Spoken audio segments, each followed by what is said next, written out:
You've probably seen this before. A vegan activist explains the logic of veganism, and the person they're talking to gets defensive, even angry. So hang on, when someone wants to chat to you, you tell them to fuck off, but... No, this is fine. To many of us, the logic of veganism seems so obvious. It's hard to understand how people can react like this. Vegan activism can clearly work. This kind of activism worked on me. So why doesn't it work on everyone? Why isn't everybody vegan now? The truth is that there's some interesting psychology behind this. In this video, we'll explore, using real examples from both Earthling Ed and Joey Carbstrong debates, the psychology behind how this happens, how this psychology enables people to continue eating animal products, how vegan activism can often backfire in light of this psychology, and at the end, I'll give my suggestions for how vegan activism can improve to be more effective in light of these findings. When a non-vegan meets a vegan activist and begins debating them, they're likely to be met by some convincing arguments. This is likely to make people feel an uncomfortable internal tension that needs to be resolved. How can I care and love animals, yet continue to eat them? This uncomfortable internal tension is something we've all experienced before in different contexts. Take that feeling of when you promise to take the train to be better for the environment, but then end up taking the car instead. Or when you set yourself a lofty savings goal, but make a silly impulse purchase. In each case, this uncomfortable tension arises due to a contradiction between your actions and the beliefs, goals, or opinions you hold. In the car case, this is the opinion that fighting climate change on an individual level is important. In the impulse buying case, this is the goal of saving money, or the belief that you don't need expensive things to be happy. Quite often, you get out of this uncomfortable internal tension by justifying to yourself or rationalizing why it's all okay. Well, everybody else drives, and I don't drive that often. Once in a while is okay. Or, well, one treat every now and then makes me happy. It's okay to make a purchase in these contexts. This experience is what psychologists call cognitive dissonance, a theory developed by Leon Festinger in the 50s. Cognitive dissonance is defined as a state of mental discomfort that occurs when a person holds beliefs or opinions that are inconsistent or conflict with an aspect of their behaviour. Returning to vegan activism now, when a person is confronted with this contradiction, that they care and love animals but continue to eat them, they want to get out of this cognitive dissonance or mental discomfort. They have two options to do this. They can face the truth, admit they're wrong, and go vegan. Or they can rationalise a way out of it, similar to the justifications we just discussed for driving a car or making an impulse purchase. It's like standing at a crossroads. One road means changing your diet, your habits, even your whole identity. The other means continuing to do what you do now, just with some justification to allow you to do so. Most people, understandably, take the easier path. This situation is so common, the psychologists actually have a name for it: meat-related cognitive dissonance. And the reason it's so common is because the contradiction that lies at the very heart of it is so strong, that people care for animals yet continue to eat them. These researchers have found some very common justifications people use to get out of this cognitive dissonance, ranging from the weak, the absurd, to the downright rude. Let's look at all of these justifications in turn. We'll call it the omnivore's toolkit, and we'll use real-life examples of justifications from Earthling Ed and Joey Carbstrong street activism videos. As a quick side note, I won't actually be evaluating the merit of any of these arguments in detail, more exploring the psychological framework they emerge from. If anyone's interested in this, I recommend you check out either Joey Carbstrong or Earthling Ed's YouTube channels, or read Earthling Ed's fantastic book, How to Argue with a Meat Eater and Win Every Time. Links in the description below. So here we have the omnivore's toolkit, and first up we have perceived lower meat intake. This is that quite amazing situation where the second vegan activist talks to an omnivore, reality shifts to one where suddenly everybody only eats meat once a month. I do eat a little bit of fish, yeah, cod. If I go fish and chip shop, we have cod chips. Yeah. Like most people do. Do you think cod want to live? Then, Do you think but cod... it's probably once a month. Twice. So you want one bit of meat once a month? I don't. You expect me to believe that? So this one's hilarious. You can really see this woman trying to improvise on the spot some sort of acceptable frequency of eating fish. And Joey just laughs because he must have heard it all so much before. So some of you might be thinking here that the woman is just lying to Joey to kind of make him go away. And she's well aware that she eats fish more than once a month. And this probably is true to some extent. Nevertheless, there is evidence to suggest that people really do believe they eat less animal products in these kinds of situations. For example, this study showed that simply expecting to watch a documentary about the ethics of meat production led women in particular to lower their reported meat intake. This implies that people really do feel distressed about animal product consumption. And when they're in this state of cognitive dissonance, they use perceived lower meat intake to make themselves feel better and continue doing what they do. Next up, we have the similar but different self-definition as a humane meat eater. This is that justification where suddenly when talking to a vegan, everybody seems to only eat meat from a farmer they personally know and a cow they shook hands with.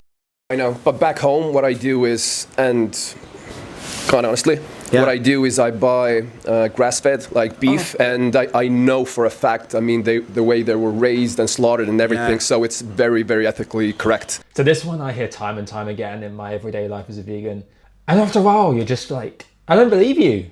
Like, you can't all be doing this. Where is the demand for factory farm meat coming from? If it's not from all of you guys. What I think is probably happening here is that people overestimate the actual impact on animal welfare of words like organic, free range and grass fed. Next on the menu of mental gymnastics, we have third party blame.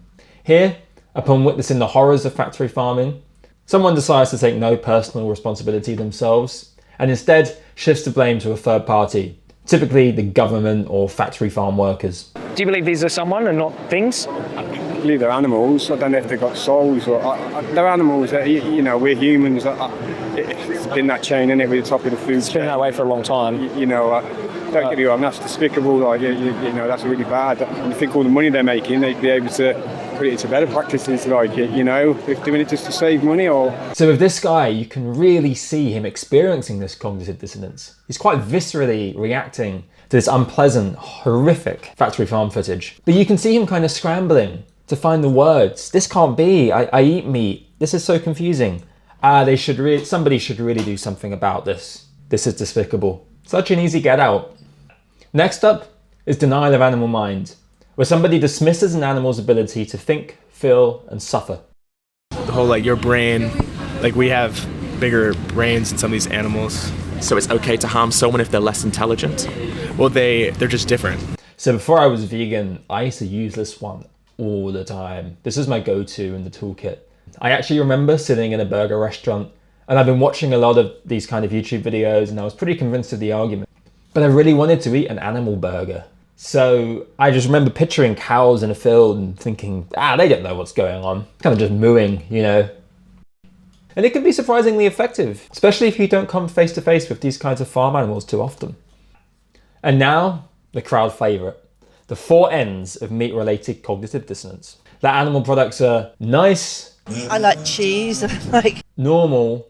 I've grown up with meat since day one. This is part of the culture. Necessary. Like taking the animal's life? No, we have to. We have to? We have to. And natural. There are other animals who do the same thing as us. These are the absolutely essential elements of the Omnivore's toolkit.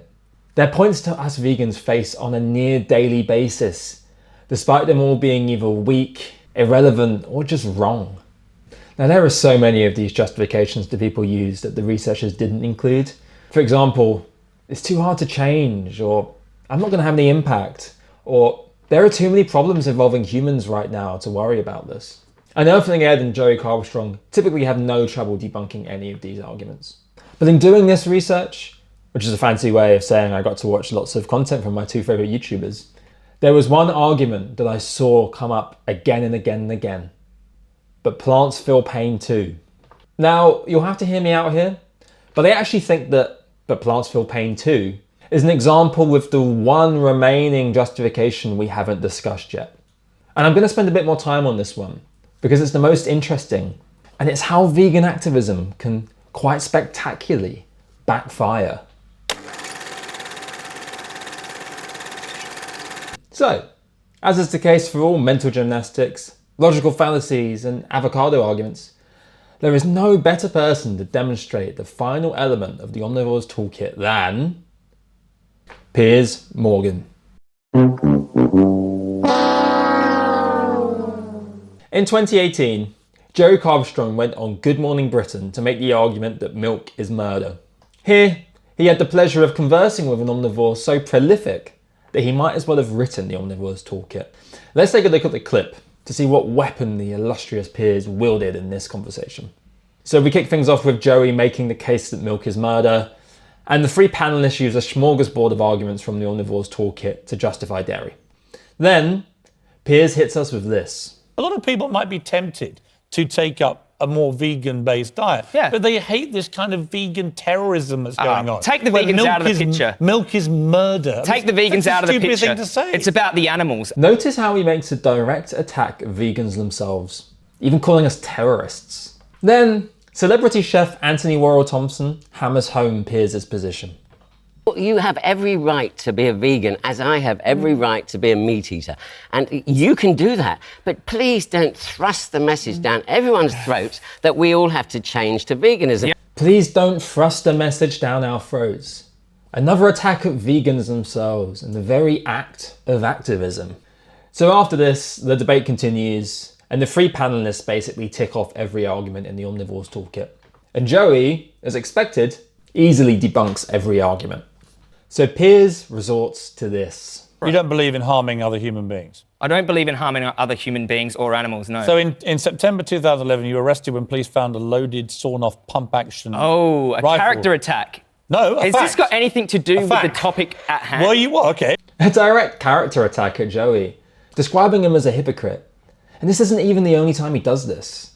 So what have we learned here about the final element of the Omnivore's toolkit? Taking issue with vegans themselves, labelling them as self-righteous hypocrites on their moral high ground, even terrorists. This is do-gooder derogation. We find this do-gooder derogation in many forms, labelling vegans as hypocrites. Do you drive a car or ride a bike? I drive a car. I drive a car. Greenhouse gases, emissions. Making jokes. What are you going to eat though? Steak. You're going to eat steak? Chicken wings? Rudeness. So hang on, when someone wants to chat to you, you tell them to fuck off, but... No, this is fine. Even Plants Feel Pain Too is, in my opinion, a form of do-gooder derogation. It's not even a serious argument. You're basically mocking a vegan's point of view by extending their moral seriousness to absurdity. If you care about all the animal pain, then what about all the plants' pain too? Do-gooder derogation is the ultimate trump card to resolving cognitive dissonance and continuing to eat animal products. You don't even need to bother refuting any arguments. Just label the vegan as a self-righteous hypocrite and move on. And given this power, it's no surprise it's so common. I mean, look at this study from 2015, which shows that in the US, vegans and vegetarians are evaluated more negatively than almost all targets of prejudice in society, second only to drug addicts. So what does all this mean for vegan activism? It essentially turns it into a game of whack-a-mole, where justifications never stop coming. But it's like the game is rigged. The more and more you play, the harder and harder it becomes for you to win. Playing this game and refuting justifications means you need to be direct, call for people to take personal responsibility, make controversial statements, and this, in some dark twisted irony, causes do-gooder derogation. The longer and longer you play this game, the more likely it is that somebody will resort to do-gooder derogation. This provides an incredibly easy way out of their cognitive dissonance. Basically means they don't have to listen to any arguments you throw at them going forward. And most critically, it means that they can avoid going vegan. So if vegan activism can backfire, what should we do about it? Well, it certainly doesn't mean we should stop doing activism. Activism is what puts people in this state of cognitive dissonance in the first place. Those people who derogate vegans to take the easy path at the crossroads would probably never have ended up at the crossroads in the first place and considered the horrors of animal agriculture without the activist. Also, this kind of direct, argumentative activism explored in this video can work. It worked on me, I'm sure it worked on many of you as well. We just need to somehow direct more people to taking a harder path at the crossroads. What I'm calling for is for the vegan community to try some new approaches. Given the omnivores have such a strong toolkit, shouldn't we have one too? We need a vegan's toolkit that either weakens the power of the omnivores toolkit or avoids it being used completely, with a special focus on the ultimate trump card that is do-gooder derogation. One technique is to use reverse psychology. Now, Joey Carbstrong is quite good at this. He has a method where he sits down with a sign saying, "There is nothing wrong with animal cruelty, change my mind." And when people approach this sign, they don't reach for the omnivores toolkit. They actually argue the opposite point, that animals are deserving of our care, love, and moral worth. In doing this, Joey nudges them to realize the inconsistency of their argument for themselves. He reminds them that they eat animal products, so surely they can't care about animal cruelty at all. Using this method, he avoids do-gooder derogation, as people don't feel pushed or pressured into reaching this conclusion. Another method is to use comedy and satire. The 2017 film Carnage, a mockumentary exploring a future vegan world struggling to get to grips with its omnivorous past, is a fantastic example of this. By using comedy and satire, people figure out the joke for themselves, which leads them to figure out the absurdity of eating animal products for themselves. They don't need to pull out their toolkit for a debate with a vegan, and they certainly don't get any ideas shoved down their throat. It also just provides a more comfortable context to explore these ideas. I mean, it's a lot more relaxed than a confrontation with a vegan. The next method, using stories, doesn't even bother with any arguments at all. The omnivores toolkit is only useful as a defense to what psychologists call argumentative persuasion, trying to convince somebody of something using rational argument. But there is a completely different kind of persuasion which avoids arguments altogether. Narrative persuasion. This approach uses stories to appeal to emotion rather than logic. Studies have shown that narrative persuasion can actually be far better at changing behaviour than argumentative persuasion, particularly in a health context. Now, nobody has actually tested narrative persuasion versus argumentative persuasion in a vegan context yet, but there are signs it could be promising. I mean, look at the Babe effect, where a large number of people went vegetarian simply after watching the film Babe.